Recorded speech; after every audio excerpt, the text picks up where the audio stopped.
Hi, Jimmy. What's up? What's up? What's up? We should have dueling puppies on right now. Just I kidding. know. Mine went to the vet today. Mm-hmm. She's now 5.7 pounds. Huge. Huge. I know. I was at the vet like 2 weeks ago and she was 2.5, but I know she's gained at least a half pound. All right. Hey, how you guys doing? Jimmy, Hi, Ashley, Otis. good to What's see you. up? Yeah. So we are right about 1 minute from start time. And go ahead and Jimmy, I'm just going to go ahead and introduce you now and get us going because just out of respect for the next class that's going to be behind us. And Ashley, I'm going to introduce you as well. So Jimmy comes to us. He's been in the industry for about 4 years. He's one of our top producers here at Beggins. And he was recently promoted to assistant manager during the summer. And he's really contributed he's come from a really good place of contribution. He's been on the front lines, top producer. He's going to bring a lot of good information to us today on working with buyers along with myself and Ashley. Ashley's in our relocation program. She's one of the top relocation directors, I guess, is what. I'm the vice president of relocation here, and I've Okay. been in real estate for 15 years. Nationally renowned. She's known around the nation. Comes with a great pedigree. And so with that, Jimmy, if we want to go ahead and take over from here, we'll go ahead and start the slideshow. And what we're working on now is working with the buyers and basically the process of working with them and making sure that you're working good with your time, but also creating proper expectations and, again, building that value and that trust along the way. All right. Thank you. Thank you. Thank you. Thank you. Let me share this real quick. Let me know if you see our presentation up there, if you don't mind. We see it. Awesome. Cool. So let's see. Oops. All right. So we have spent a lot of time today digging through, talking about buyers, identifying, price versus amount. We've talked about setting expectations when you're getting new leads, how to work with buyers, building relationships. Now, what we're going to do is we're going to kind of go through this.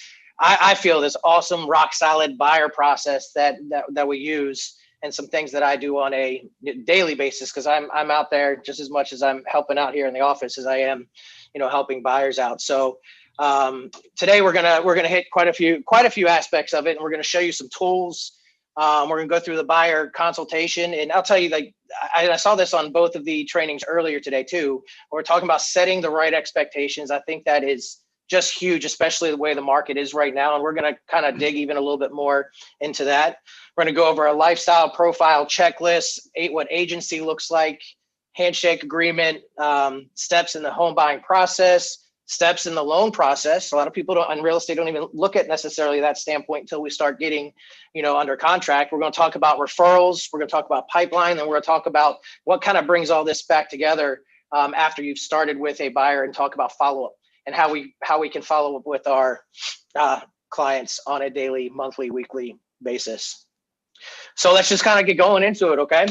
So let's talk about the buyer consult. I know in the last one you had a great script, Otis, when you're talking to new buyers over the phone.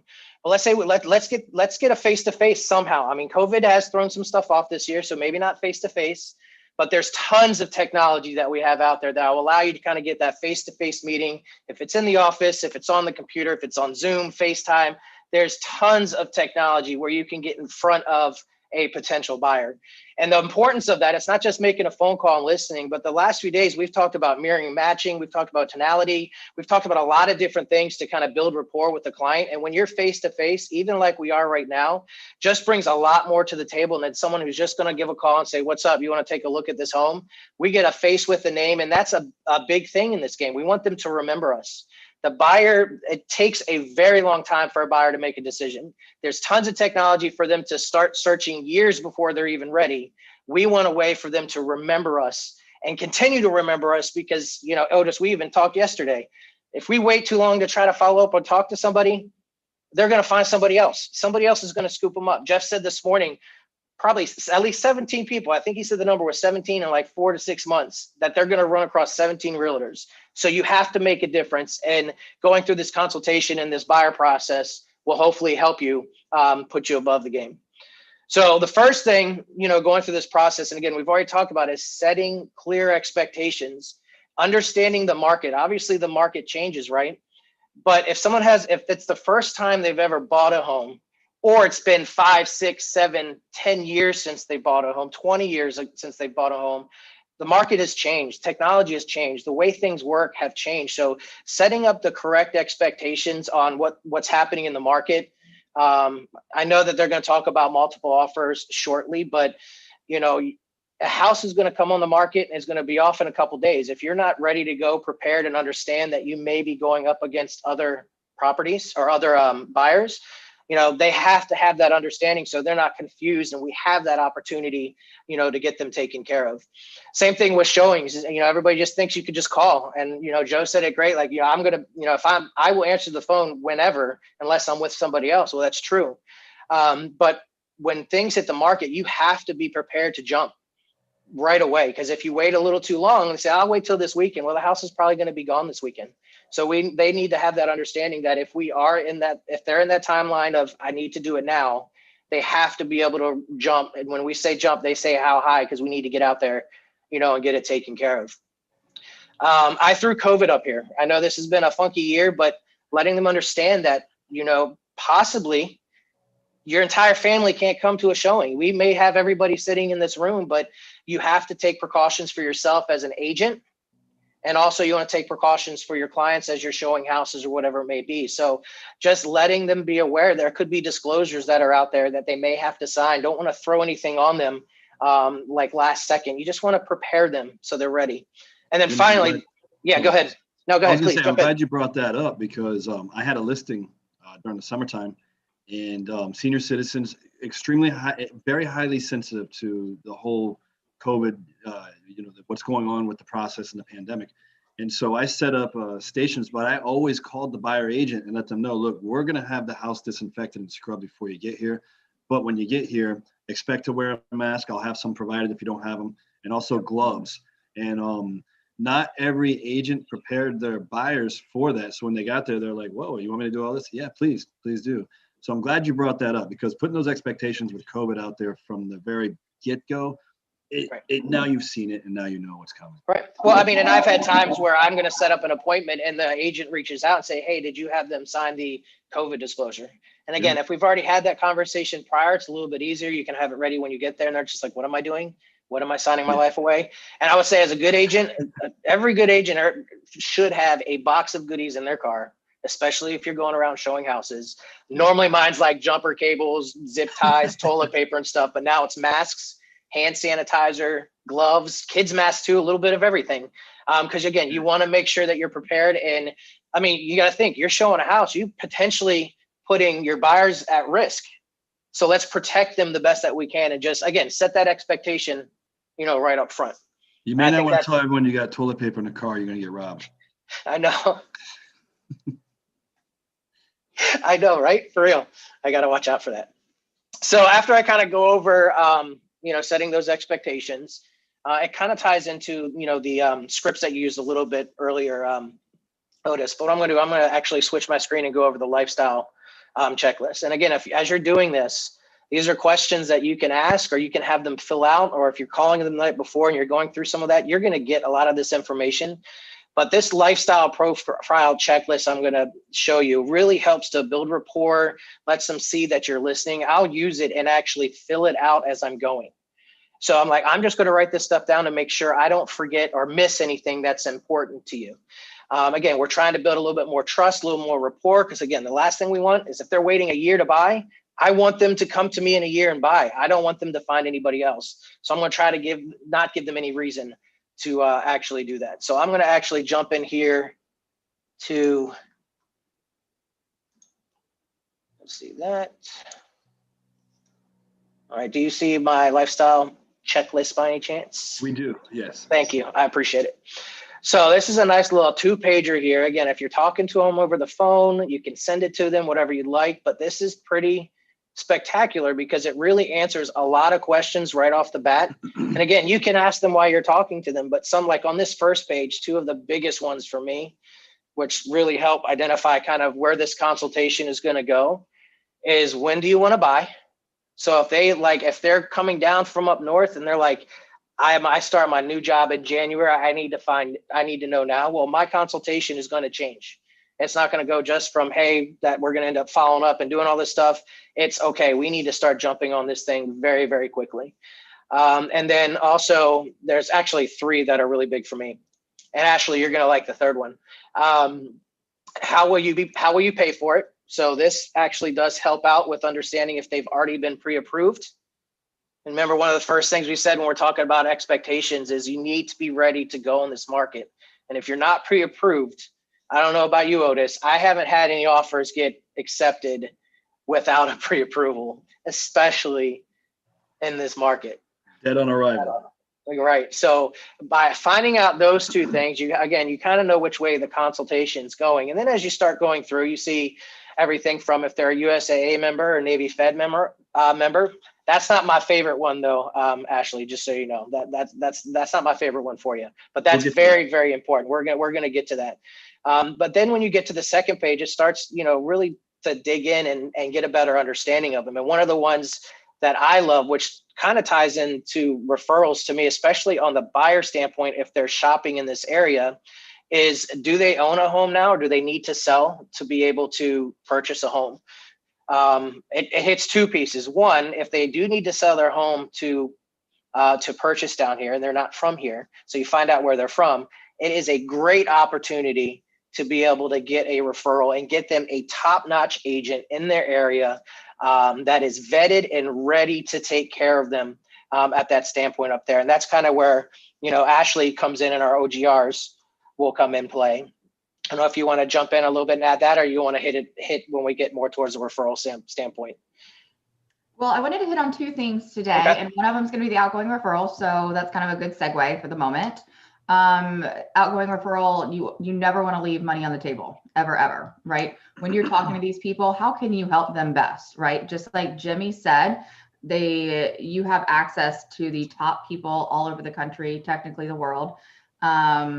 So definitely help them get a top agent from a top firm, and we're here to help you to do that.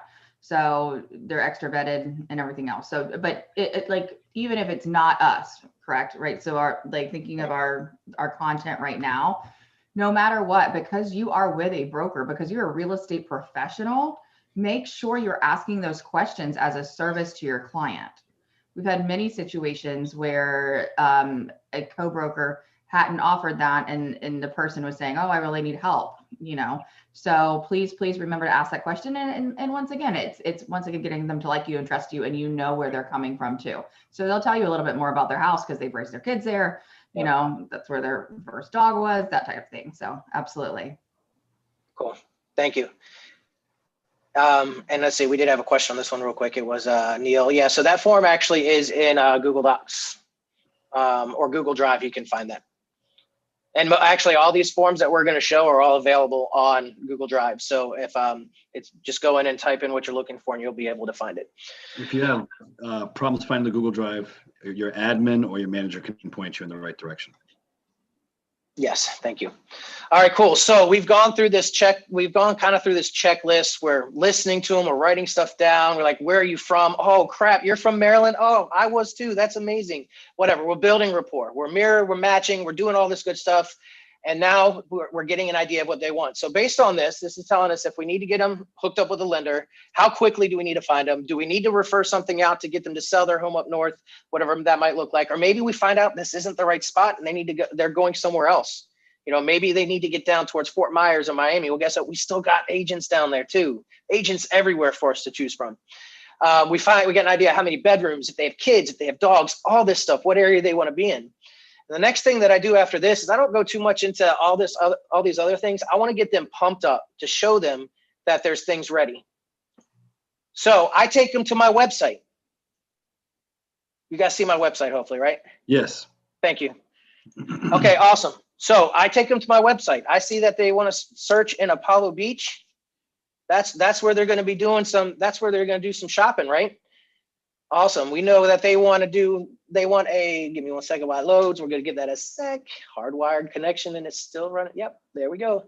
And we know we need at least 3 bedrooms because they got 1 kid And we know that their max price range, they don't want to go, they don't want to go over, let's just say 600,000, okay? So what I like to do here, so, and again, this is where the consultation kind of changes. If they are pre-approved, they're ready to go and they need to find a house now, I can come in here and I can start searching, find some homes that are going to work for them. And if they're ready to go, you better believe I'm going to try and set up some showings right then and there to get them out, to get them excited about what's going on. Okay, but if they're not ready, if they haven't been approved yet, they know they have the perfect credit score, but obviously we know that isn't always the case. We can still go in here and we can show them a couple things to kind of get them excited. Like, okay, cool. You want to spend up to 600,000. You want a brand new home. Show a couple properties in here for them to get them.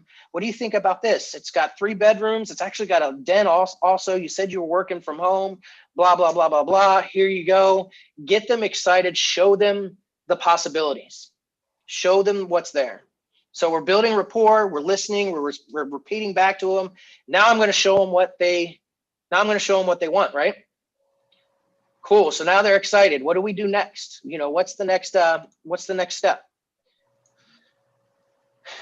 see, go back to my presentation. We're going to talk a little bit about agency and the handshake agreement, okay? Because we want to make sure, now you can bring this up a little bit differently too at different times, but you know, we want to talk about agency. Century 21 Beggins had, to me, one of our biggest, it's not the only, you know, it's not our biggest differentiator, but it is huge. With being a single agent allows us to do so much more for our clients.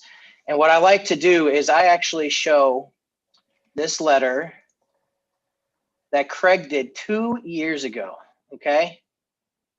2 years ago, this was part of his, he sends these out every month, but I took this one almost to heart because it gives some examples of what single agency is versus transaction. Now we know a transactional agent, you know, the majority of the agents in the state of Florida, you know, are transaction agents. But as a single agent, there's so much more I can do. And this is also where I start talking, because I talk about new construction. I talk about for sale by owners. I talk about new builders. You know, we have to know everything. And this allows us to, you know, start getting into that. We are there to have your back. And no matter what transaction, if you're going to new home construction, I got your back. You know, if we're going to be looking at FSBOs, I have your back. You're fully represented from me at this point right now. Well, not exactly at this point, but go ahead. No, I was just going to say how important that is, because I know you were saying it, but just as even as a backup on that, I don't know of any other broker in the entire state or really nation that uses this as a first go-to. Okay. Just because of the legal liabilities, but you're able to represent your client on such a different level. So Jimmy, you're saying it and the words are there. It's just, it's so hard to explain, you know, well, you're explaining it right here. Don't get me wrong. You're explaining it, but just like take that in, because you are literally with like dealing with a brokerage that this is our go-to, so that we can 100% and take care of our client. Oh yeah. And everything that I'm showing you here too, by the way, I make these buyer packages, which has a little bit more in it, but has the same, I hand this to them when I'm done. So if I'm not going to go show them houses right now, they can take this back and they can read through it and truly see. And what I love about this is it even gives an example of what happened. Use your examples of when you've been able to get the best deal for your, you know, for your buyer. And in this market, you need to be able to do that. You need to be able to do whatever you can to get them under contract when you have 10 people writing contracts on the same thing. So I let them know. We also have a document somewhere where it's like a questionnaire. I think that Jeff had put it together after we talked about it, where it says, anybody you interview or talk to before me or after me, please ask these questions. You know what? Because the average, you know, like we just do so much training and. No, that's great. You're right. That's actually a great, that was a great little thing that he made up. I should have grabbed that in there. But that's yes, definitely. It actually goes through and asks some questions. It lets them, because they're going to end up running into like 10, 15 other agents. They have these other questions like, do you do this? Do you do this? Do you do this? If they say no, they're coming back to you. So the next up, You have the go ahead. answer to the questions. A Yeah, lot of we times do. you throw people off. That's right. So, and then next up, I like the handshake agreement. There's a lot of people that don't use this, but I will tell you. And one of the questions in the lifestyle checklist is: are you working with another agent? Do you know another agent? Because you really have to watch if they have some type of brokerage relationship agreement signed. You really have to watch out how you handle that client. Like I get it all the time. I already have an agent. Do you have anything that's written out? Blah blah blah. No, I just fired him. No, I don't have anything. Whatever. We know. And what's the saying? Buyers are liars. Whatever. It is what it is. But this handshake agreement kind of brings everything else together that we've talked about with some of the expectations, what you're going to be able to do for them. And it puts it all on one nice little sheet that says, hey, I'm going to do all this for you. All I'm asking from you, this is like the skin in the game. All I'm asking you to do. Now it does say get pre-qualified and be loyal to me. So I'm going to do all of this for you. I need you to get pre-qualified. In this case, it needs to be pre-approved. And don't cheat on me. That's basically what this is saying. Don't cheat on me. I will be there for you through every step of the game. Just let me know. If you're going to go see new homes, let me know. I know everybody and all the developments. If I can't be there for you, I will call them and let them know that you're coming and make sure you get taken care of. Oh, you got a for sale by owner? Please don't call them. Let me call. Let me see what's going on. Let me protect you through this process, because there's so many things that happen during this transaction, which we're going to get in here in just a few. There's so many different things that are going to happen. You need me to protect you and make sure somebody has your best interests. All I'm asking you, sign this thing for me and don't cheat on me, please. That's all I'm asking. Jimmy, I feel like the general public has no idea, obviously has no idea what we do. So by doing this, this is the best way to give an overview, informative. Let me help you. Yeah, definitely. All right, next up, we are going to hit, so we've gone through this, and again, all these things are all on drive for you, so go grab them, do whatever you want. Now we're going to hit this home buying process, and I'll go ahead and let Otis rock this bad boy out. Oh, you're muted. Thank you. As you can see here, we take it it's like a Candyland board here. If you got kids, you know what I'm talking about. When you start, you want to decide to buy the home, make sure that you're ready both financially and emotionally. And what that means is, when you start asking questions, and if you've been tuning into some of the previous presentations, you'll find that we have some of the same roots. Figure out their personality, have wherewithal with your personality, ask good questions, and then create the proper expectations. From there, once you have a handle on what their buying power is and where they want to be with their lifestyle profile, you've got a pretty good handle on the financial and emotional process of being ready. Once they're approved, make sure you're talking to their lender. And that way, because you're going to have to work with the lender. So make sure you're talking to them. You're kind of vetting them at the same time. And then when you meet with them, you're looking to find the right house.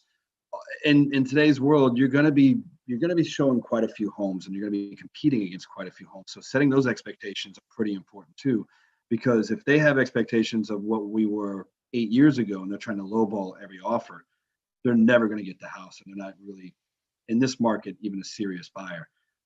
They need to know that they got to compete. If they really like the house, compete, go after it. And then if you're really concerned that you're paying too much for the home, the appraisal will protect you on any deal that you're financing. So write an appraisal contingency in there if that is a concern. It's about peace of mind, and again, creating proper expectations. The other thing is, when you're showing a lot of homes, the process can become rather confusing if you get too many. They say with the brain, even for the most analytical people, once you get more than 5 options, you start to experience paralysis analysis.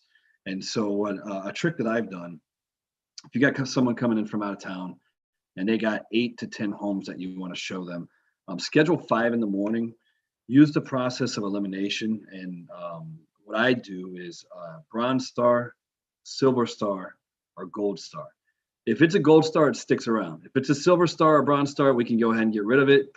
Just eliminate that so we can filter everything down to what's important to them. I've never scheduled more than 4 or 5 showings at one time. So that way, by the end of the day, it's not scrambled eggs. They actually have remembered what they looked at for the best part that they can.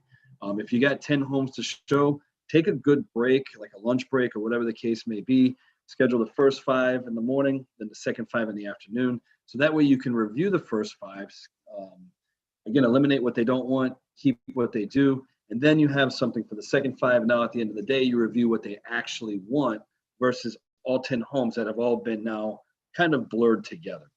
Once you've decided that you have a home that you want to make an offer on, discuss, and what I do, and I know a lot of the top producers do this as well, they call the agent on the other side. They want to find out how many offers do you have, and then just fish around, find out how motivated the seller is, find out, what their position is if you can. A lot of times these listing agents will tell you quite a bit to help you craft a good offer. When you submit the offer, this would be to work with the agent, put the offer package together, know if they really want this house, and there's multiple offers, you have to go in and compete. And so what we've done is we've created a multiple offer addendum, and it's got an escalation clause where our offer will automatically escalate over any competing offer up to a ceiling amount. That's in another class, but for the broad strokes of what we're doing here, you can have different tools once you call that agent on the other side, and that also separates you as far as value and being a trusted advisor. When you negotiate, that conversation with the agent on the other side is going to be very important, because that's going to give you intelligence to bring back to your buyers, and your buyers want to make sure they're making an educated decision. And that's our job, to get them the information that they need. From there, you'll see here, offer accepted. I just accepted an offer on a listing that I took today or yesterday, actually a contract that we executed yesterday. And so I find that with all the top producers, we want to do a critical date timeline with everything on that contract. And so a critical date timeline will look, you take the effective date, which is day 0, and then the next day is day 1. So now you have an escrow date that needs to be done. Well, today's day 1 of that contract, tomorrow's day 2. We all know that on an as-is and standard contract, you can't turn in the escrow on the weekends or holidays. So we know the escrow is due now on Monday by 5 o'clock. I also look at when is the inspection contingency date expire. That's going to be in the email. When does the financing contingency expire? That's going to be in the email. And then from there, the closing date. If there's an appraisal contingency or the buyer has to sell a home, those all need to be added in there. So that's your transaction calendar. Make sure you have your calendar set, but also make sure that you get that email to all the parties that are part of this contract, the title company, the lender, the other side. And then from there, you can start the process of not only getting the loan package together and completing that, but you also need to get that. In today's world, a lot of our appraisers and a lot of our inspectors are booked. So you got to get them out there as quickly as possible, because they may not be able to get out there for 5 to 7 days. And you need to know that before you write that into the contract, so you're not jamming yourself up. Once you submit the loan to the lender, that package is all complete on our side. Communicate with the lender and let them know what the contact information is for the appraisal, and then find out whatever you need to know to help out your buyer move forward with the process and getting the submission on the loan and getting it approved as quickly as possible. Your buyer is going to probably need some help finding homeowners insurance. They're going to need some help with an inspector. They're going to need some help possibly with other trades. If they're buying a fixer-upper, they may need help with a roofer or an AC guy, things of that nature, a plumber. As you become, if you're new to the industry, as you become more of a pro, make sure you collect people that you can work with and that you can trust, because you don't want to send someone out there that makes you look bad. The second thing is, when you have that relationship, a lot of times it can be reciprocated and you may get some deals out of that. The inspections, those are very important. This is a buyer beware state. And the contract even says that in Florida, Florida Bar says that. With that said, make sure that you're getting in there, you're getting all the information that your buyer needs to make an educated decision on moving forward. When you review with the lender, the appraisal, make sure that's okay. If you have an issue, which we've been seeing sometimes lately, there's appraisals that have been coming in a little bit low because the market is being bumped up. Sometimes you're going to have to fight for that appraisal, but you have to go over part of the expectations with your buyer. If it doesn't appraise and you really like this house, we have to decide if you're going to pay the difference, if we can get the seller to come down to the new appraised price, or if you're going to split it, or if you cancel the contract. Those expectations have to be done. So that way you know what you're getting yourself into once the appraisal comes back. From then, you're removing contingencies. As you move forward, each contingency that's removed is no longer there to protect your buyer and their escrow. So once that inspection contingency expires, that is no longer there to protect your buyer. Once the financing contingency expires, that is no longer there to protect your buyer. If you do not have an appraisal contingency, then the appraisal is part of the financing contingency. And it's important to know if you need an extension because we're running into the holidays, for example, and the appraiser could not get out there in a timely manner, and the appraisal will be coming back after that financing contingency expires. When you extend the contract closing date, extend the financing contingency as well. So that way you can protect that escrow for your buyer. Because if you only extend the closing date, but not the contingency, and the deal falls apart, ultimately you put your buyer's escrow money at risk. It's important to pay attention to those contingencies and that transaction calendar. From there, as the lender prepares and sends loan documents and escrow and so forth, one of the most important parts of the whole transaction is looking at the closing ledger, the numbers. We used to call it the HUD, we call it the closing disclosure. Ultimately, it's the closing ledger. And you got to find out, hey, what is my buyers being charged? And then from there, what are my buyers, is it accurate? What do we need to adjust? And then, of course, you want to make sure that your commission is accurate too. After that, we go to the loan documents, the closing, the congratulations.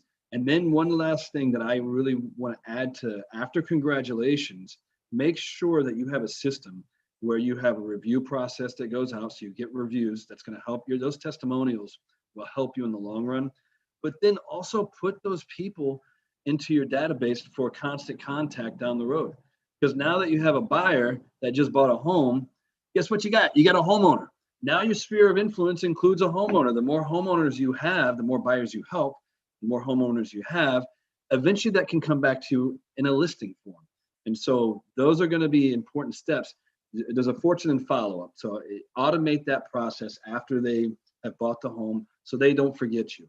85%, this is a National Association of Realtors statistic. 85% of home buyers say that they would use their realtor again or even refer someone to that realtor. 15% actually use that realtor again. There's a 60% gap there where they get intercepted by other agents. And so it really makes sense to have some kind of automated system to follow up with the people that you sold a home to, because that's ultimately your database and that can be your listing down the road. And so the home, as you see here, the home buyer process, we've got it where it's simplified and we've made it where you can even hand this to the buyer and they have the expectations with you and you can just go over the conversation points with them. Oh yeah, and it's great. And again, unless you just bought a house yesterday, things change. You got to make sure that, they have a good understanding. And what I do with this is when I'm sitting in front of them, I go and circle where we're at. If we just sat down and then we're talking and they're not pre-approved, I circle it in red, say, this is where we're at. See how much further we have to go. A lot of people don't know. So again, let me just give as much value as I can. And then when they are ready, they better be thinking about me because I put a lot of time and effort and all this stuff for them, That's right. And then, so the next one I want to show you too is so this is something I had one of my lenders. I know that Jeff talked about it too, is having it go to your team, whoever it is. So I actually partnered with one of my lenders, and because there's a lot that goes on with this transaction, not just the whole home buying transaction side. They don't understand how loans work and how this works and what am I going to need for this and what am I going to need to do that. So I actually had one of my lenders also make up something similar. Now it's not as pretty and it doesn't look like Candyland and stuff like that, but it still walks you through. So now that we're under contract, it even tells them your pre-approval, these are the next steps that you have to go through. And then it explains it, because that could be very confusing for someone that's never bought a home or hasn't bought it in a while. And they're like, what is clearing conditions? What does that even mean? Well, here you go. I'm going to give you something that you can remember me by again, and hopefully look at that. And I even had them go to the next level, that if they're not if they haven't been pre-approved yet and we're going to get them hooked up, I either have them on speed dial, like where we're sitting right there and they say, I need to start looking tomorrow. I'm going to hand the phone over to them and say, hey, here you go. Let's start having a conversation.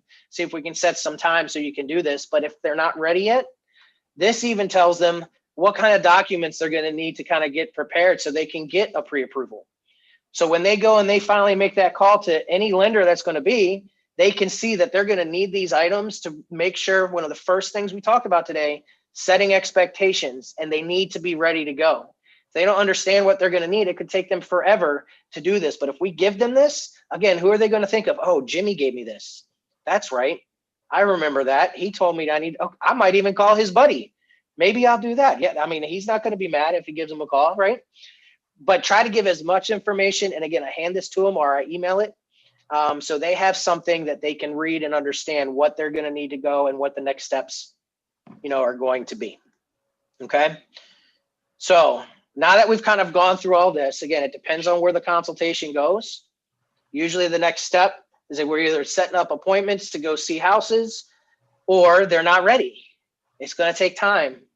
It could be weeks, it could be months, it could be years. So we're going to be talking about follow-up here in just a few. But what I wanted to do is, again, this is a perfect time, I think, to bring in Ashley to speak a little bit more about referrals. But I think this is why we're going through this transaction or through this initial consultation. I think it's very important to understand, when is it time to push for a referral, or when is it something that we should be, taking care of? So I can open it up for you if you'd like, Ashley, so you can chat a little bit more on the referral standpoint. Absolutely. Once again, this is the one part that I want to touch base on. Well, I guess I could go ahead to my second part as well. So I've been, I consistently do a lot of conferences with based on international as well as domestic economics. And it was super interesting, right? Where my last one just a few days ago was talking about the top 20 based on government data for people moving into certain areas. Number 3 was Tampa and number 10 was Orlando. Okay. Now that's government data. So as you understand, that's going to be a little bit on the longer term out, right? So as far as like, are you going to do your census? How long does it take them to get these reports together? The one thing I found super interesting though, was the cities that gained the most workers this year. And that's through the data was through the end of September, and number 3 was Tampa, St. Pete. And they were looking at urban areas specifically. And that's amazing, right? So I think that no matter which area you're in, just keeping up with those type trends are amazing. So what kind of I found interesting was this top domestic economist was pulling data from LinkedIn. Okay, because obviously you're going to change your social media so much faster than you're going to be able to turn in a data census and wait for the government to get it together. So I thought it was very, very interesting. And going and even if, as we're talking about that, the referrals coming in and out, right? So those are obviously referrals coming in. But let's say that somebody needs to go to a different area. I feel that once again, you're leaving money on the table if you don't talk about it, but 2, they're going to like you, trust you as you are trying to help them with a free service if it is a buyer referral. Now, Jimmy, do you want to jump in and even, because there's all kinds of ways that we can get buyer referrals, right? We can talk to FSBOs about them. We can talk to our regular sphere of influence. We can talk to whoever, our listing who is moving elsewhere.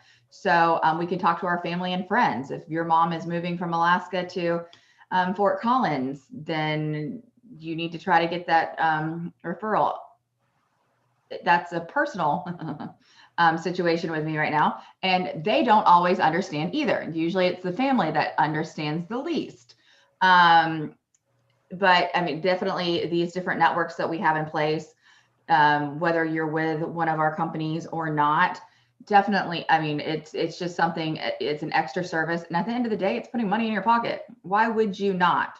So last year, and I need to pull like brand new data, but last year there were 2 agents, Laura Meza Wolf and Lauren Wiseman over in our 2 different offices, they made an extra almost $20,000 just by asking a question, where are you going, or do you need to sell a house somewhere else?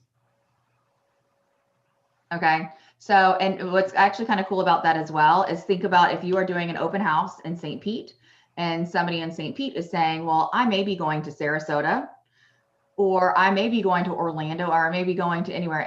And like, as you are learning the value of your time through all these amazing resources and trainings that everybody's doing for you, by you doing that, it would make so much more sense, and it would be a better service for the client to refer it out to an expert in that area.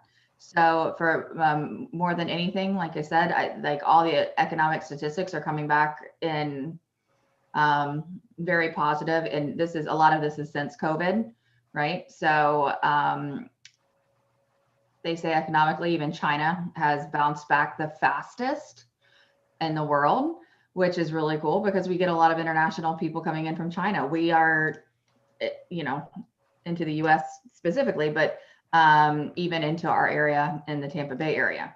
So I don't know if Jimmy, you've ever dealt with any of that stuff, but no, I think that I do have a lot of different ideas for people to remind you, or to remind your clients that you can assist them anywhere.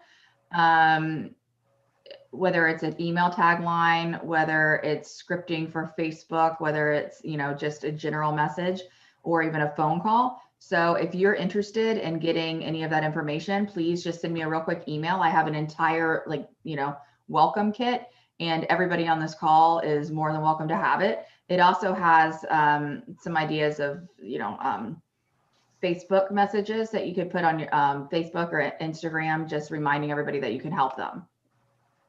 Yeah, that's perfect. And if you wouldn't mind, if you could throw your email address up, and I did that also, had a lot of people asking for some of this content. So throw your email up address in the chat, Ashley, if you don't mind. And then anybody that's on the call wants some of that information, reach out to her, reach out to me, reach out to Otis.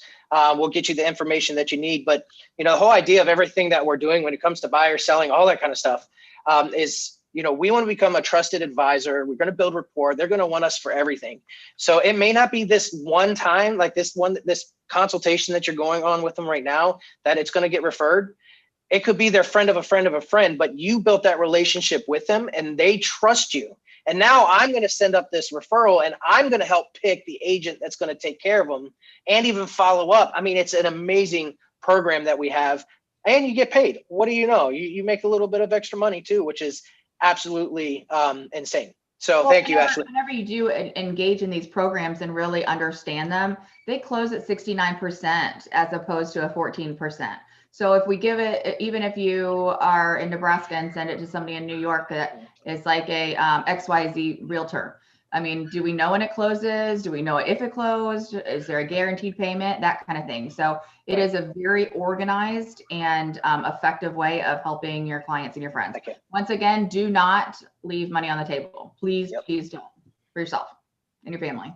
So Jimmy, can you visit Zap with us? Because I think one of the other things that we really need to touch on with the buyer process is if we have a buyer that is they're going to take a little more time. Yeah. Maybe they're looking for 3 months down the road, or 6 months down the road. How do we organize ourselves to not let them slip through the cracks or completely forget about them?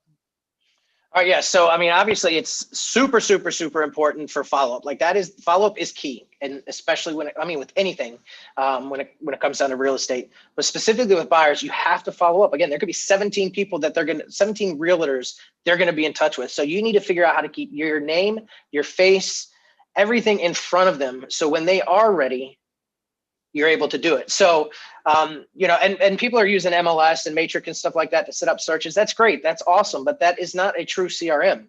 That's not going to give you something that can see and communicate with them on a daily, weekly, monthly basis. And that's kind of what I have showing here is our CRM with Century 21 is Zap. So this is a pretty sweet program. What I'm going to do is I'm just going to walk you through after I get a buyer. We've done the consultation. They're not ready yet. They've talked to a lender, yada, yada, yada. Let's get them set up onto a follow plan. I'm going to show you how quick and how easy it is to go in after you input them into the system, put them on a follow-up plan that's going to, in this case, I'm going to use this awesome guy here. His name is Jimmy McNally. Okay. Jimmy is an awesome dude. And I just met with him. He's not ready for probably 6 months, but I already know where he wants to look. I got all that information. I'm going to set him up on a follow-up plan. Okay. So for the ones using Zap, we're just going to look for a campaign, and we're going to go down until we find follow-up plan. And then I got to move this out of the way. I'm going to add a follow-up plan for this hot new buyer. And your CRM is only as good as you use it. So if you need to put as much information, what type of client, everything you can into the system. So again, if you have a buyer that's going to take a year to buy and you don't follow up with them and they're in your system and then you can't remember anything about them, that's not cool. But what I'm going to do is I got this one here, and I'm going to do this automated plan for Jimmy because he's awesome. And what this is going to do for me is by coming in and finding which plan I want to use. I have 24 touch points. So Otis, you were talking with the Zillow when you get a lead that comes in. It's like every day, right? And they want you to continue to get in front of them and do these kind of things. Well, this one right here, when I select this is going to automatically reach out.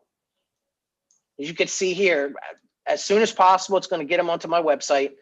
And then it's going to keep sending things. 24 touch points. And I don't even have to do anything for it in this case. It is automatically set up. It's going to automatically do it. So they're going to get 24 emails from me with my face, with my picture, all that good stuff to remind them that I am here for their needs. And this is just something that we offer that it's automatically set up. I can make my own, but look at that. I set up a follow-up plan for somebody and I spoke about how to do it. It took me like 2 minutes. May I also add another thing that makes it so important is right now with the internet, everybody has tippy tap fingers in the middle of the night, and they are very interested in one house or another house, and then they can end up going to multiple places. If you don't have something in your CRM, then we wouldn't know, and it could come from a different source. So, well, and the nice thing with Zap is not only does it do my follow-up and keeps all their information, and I can set reminders to call about certain things, anniversaries, whatever it may be, to follow up specifically on this. It also spies. I hate to say it, that's like a stalker. It looks at what they're doing. So Ashley's right. They're going to be online looking at everything. They're going to be a Zillow. They're going to be a realtor.com. They're doing all this kind of stuff. I'm going to get them on my website that's tied to my CRM. And then it's going to tell me, what are they doing? And then it even tells me where they're looking, how often they're looking. It tells me what they're looking at. This is all great information because I've had times by using this, I've been able to turn around and find out that somebody moved because I had them set up on a search somewhere else. And my little stalker computer program here actually told me that they started looking some more. I look at what they're getting into, and they're in a totally different city, looking at higher priced properties that we had to set up for a search. So guess what? I called him, followed up with him, found out he got a new job. He got transferred. He just went up to Land O'Lakes. He didn't go that far, so it's not like it was that bad. But we were looking in Brandon and Riverview. Now all of a sudden I see what he's looking for. If you have it set up in your system, it's easy to catch if it comes in from another source directly to an office, right? So we try to always keep that with that agent who's taking the time to set their clients up, and do it the right way. So all in all, it's super easy if you're using Zap to make a follow plan. Use your CRM, follow up. It's all about consistent communication, consistent follow up. And then when they're finally ready, you got programs like this that are going to tell you they are, but also from you following up, it will allow you to understand kind of what's going on. And then I can slide it over to you, Otis, if you want. I have the other things up. You want me to pull them up? Sure. Which one do you want first? If you can, let's visit other pipelines. If we don't have just Century 21 Beggins agents on this. And so I want to make sure that if you don't have access to Zap, what are some other ideas to keep in touch with your pipeline, but more importantly, not forget about them? So one of the things that we use here also is this is a universal contact form, and it's basically a log, if you will, and it has their name, their phone number, their address, their email, your contact dates, and remarks. So this is one that we use. Whatever you use, make sure that it's something that you're going to continue to use. I'm a creature of habit. I've always used a spreadsheet that I can hand write on as I go through the day. And then at the end of the night, I update Zap, I update my CRM, or I update my anything that needs to be updated, notes, whatever the case may be. I do it at the end of the day because generally I'm on the move during the day. I'm in the car, and I'll get to a red light and I'll just take a quick note on the phone call that I just made because I do a lot of phone calls in the car. So this is one that we use with Beggins. Another one that I use. Do you have the other one? Yep, I'm gonna pull it up right now for you. All right, good. This is one that I've been using personally for about 10 years. It's a flow for me. You'll see here at the top, these are ones that are under contract. And then I have a listings right under that. So all my listings go there. And then I have, if it's mortgages, I put it underneath so I know where the mortgages are going. And then under that, you'll see prospects. And then the prospects, I'll even put green if they're active, yellow if it's kind of a 0 to 3 months or 3 to 6 months. And that way I don't forget about them. They go on the drip campaign. I keep in touch with the drip campaign. So that way I see what kind of activities they have. And then as we get a little closer to their date that they told me, or if I see an increased amount of volume in their activity log, I start following up with them. At the end of the day, I don't want someone else to intercept them because I wasn't paying attention. I don't want anyone to slip through the cracks. And a lot of times, I mean, these leads, they're not easy to come by. And so you want to create that value and you want to be the trusted advisor and the market expert. The last thing you want to do is, fall asleep at the wheel on some of the long-term stuff and forget about it completely. So I use a spreadsheet for myself. And that way I can use that on the go. So whatever it is that you do, make sure that you have some kind of schedule to organize yourself and then revisit that all the time so you don't lose any prospects along the way. And so it's now 1:50. We have a couple minutes for any questions. I see that we've got a few already. Jose, I see that you're interested in getting the information guide on individuals to move to other states. I love that. Does anyone have any other questions or comments that they have regarding the buyer process? All right. One of the things that I also want to point out is if we consider ourselves professionals, market experts, trusted advisors, get an idea of where the homes are that are off market. And what I mean by that is know where the builders are, because if you don't let them know that you know where the builders are, and there's one time that you're double booked and you can't get them out to go see homes, they're going to go off the reservation.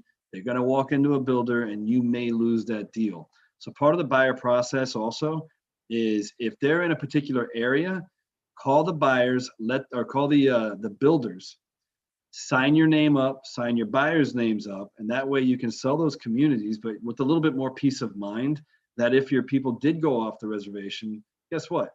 Your name's already attached to theirs. And that phone call to the builder, you let them know also, hey, look, I'm selling your community. I don't want to just lose it. So expect some of these people to possibly come in without me. And that way you're protecting yourself along the way.